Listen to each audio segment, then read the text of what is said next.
poďme sa spolu odličiť. Bude sa to možno trošku ozývať, lebo som v kúpelke, ale to nevadí, na to prežijeme.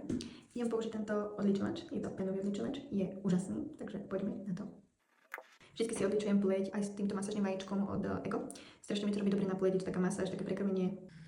Inak moje nechty sú úplne že super, nemám žiadne. Lebo naposledy som bola na nich asi pred mesiacom, takže mi všetko vypadali. Nezačnem ten pocit, keď sa vám nechty odliepajú, alebo začínajú sa tak odškripávať. A potom sa vám tam zachytáva všetko. Vlasy, nitky, tak všetko.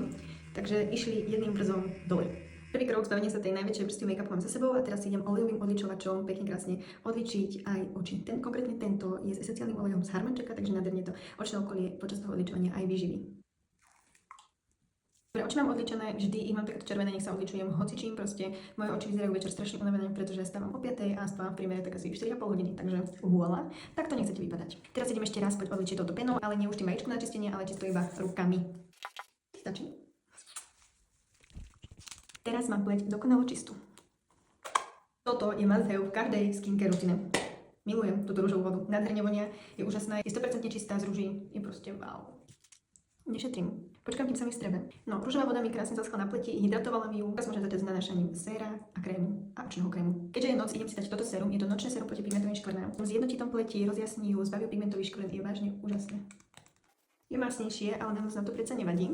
Inak bežne si babi dávajú túto čelenku vtedy, keď si idú robiť make-up a ja to robím opačne, keď sa odmalujem, takže znova idem totálne s trendom tejto doby. Byliny očný krém s obsahom myrty, ktorý bojuje proti tomu, aby ste mali tmavé kruhy pod očami, čo mne sa veľmi zíde, pretože ja som dávala strašne obrovské tmavé kruhy pod očami. Nevyspatá, robila som nočné, proste ešte keď som bola študentka, už vtedy sa mi to začalo, lebo ten študentský život dal teda telu zobrať. Si dáme takú jemnú masáž očného okolia, nech ho trošku tak prekrvím. Ale nie moc, je to strašne taký jemnúčky tlak. Keď som tu mala vašu kameň, aj si kľudne pomasírujem tvár, na večer je to strašne dobré. A bodku za všetkým dám s týmto krémom, ktorý je proti vráskam, takisto takto hutný. Naša kozmetika neobsahuje vodu, preto je to naozaj čisto prírodná kozmetika. To je na nej fakt úžasné. Je masnejší a na zimné obdobie sa mi perfektne hodí, nakoľko moja pleť zvykne byť zo zimy strašne suchá. Obsahuje divokú rúžu a nádherne vonia. Máte pocit takého komfortu na tvári. Ja ešte chcem povedať, dneska som bola cvičiť, v dlhom čase som bola vo fitku.